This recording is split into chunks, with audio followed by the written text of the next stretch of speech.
Did you know that in the 20th century, European colonizers aimed for the complete extermination of entire African ethnic groups? This is just one of the many dark secrets buried in the history of Africa, injustices so profound, so systematic, that they continue to reverberate today. Welcome to History, Mystery and Crime, where we delve into the cold cases of the past, crimes against African people and nations that have never been properly prosecuted, if at all. We begin in Kenya, a land once teeming with life, a land that became a battleground for colonial ambition. The Land Acquisition Act of 1894 marked the beginning of a systematic theft. Fertile lands were designated as scheduled areas reserved for European settlers, while Africans were confined to non-scheduled areas. This wasn't just about land, it was about power, control, and the destruction of a way of life. In Kericho and Bama counties, the Kipsigis and Talai clans, numbering over 115,000 people, were forcibly removed from the lands they had called home for generations. Their destination was the desolate Kwasi camps in Homa Bay County, a place where disease, malnutrition, and exposure became their daily reality. Thousands perished, a silent consequence of a calculated act of displacement. The British framed this as a response to rebellion, but the truth was far more sinister, a deliberate attempt to break the spirit and economy of the Kipsigis and Talai people. Moving south, we confront the brutal reality of slavery in South Africa. The arrival of Dutch settlers in 1652 marked the beginning of a system that would enslave generations. By 1806, when the British seized control, there were 30,000 enslaved people compared to 26,000 settlers. The Act of Union in 1910, far from uniting the country, cemented the exclusion of Africans from any meaningful power-sharing arrangement between the Boers and the British. The Masters and Servants Act of 1856 imposed draconian labor laws, effectively binding Africans to a life of servitude.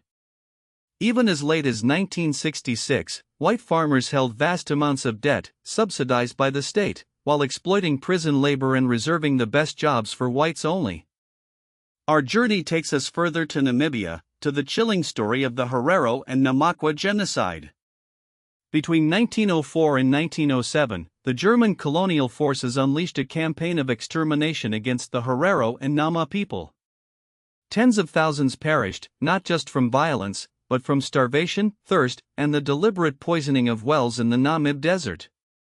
German commanders openly declared their aim to exterminate the Herero, whom they considered non-humans.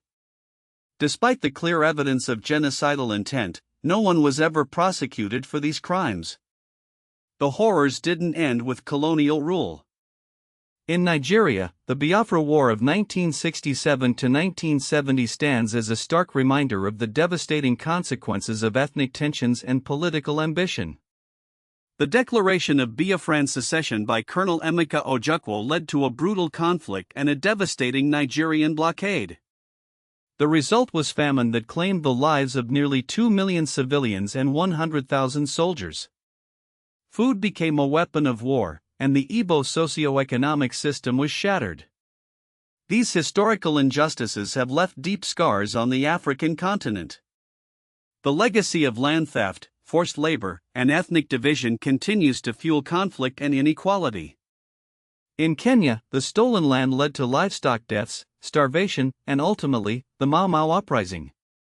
South Africa's Act of Union fossilized primitive exploitation, imposing taxes and labor laws that decimated indigenous economies.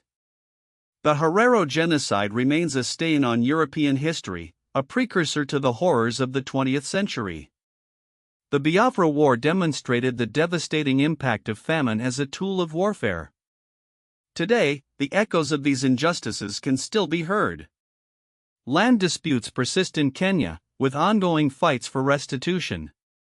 The Herero reparations movement in Namibia continues to grow, demanding accountability for the crimes of the past.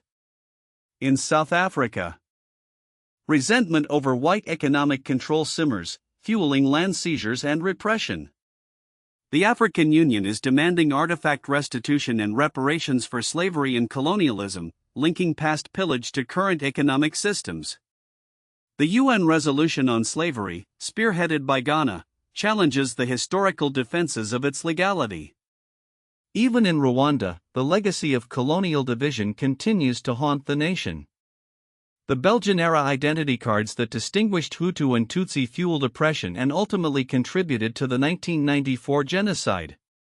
There are controversies and suppressed histories that demand our attention. The true death toll in the Gwasi camps and the extent of the Herero well poisoning remain underdocumented. Reparations claims face resistance, with some viewing them as mere financial accounting, ignoring the profound and lasting impact of these injustices. The narrative of sterile land alienation in Kenya hides the reality of ethnic cleansing. Even in post-colonial Africa, we see continuations of these patterns, such as the land grabs in Zimbabwe and the suppressed history of Hutu killings in Rwanda prior to the 1994 genocide. The mass deaths in the Congo Free State and the apartheid regime's use of prison labor continue to evade full prosecution. These cold cases demand our attention. They are not just relics of the past, but living wounds that continue to fester. By acknowledging these injustices, by demanding accountability, and by working towards reparations, we can begin to heal the scars of history and build a more just future for Africa.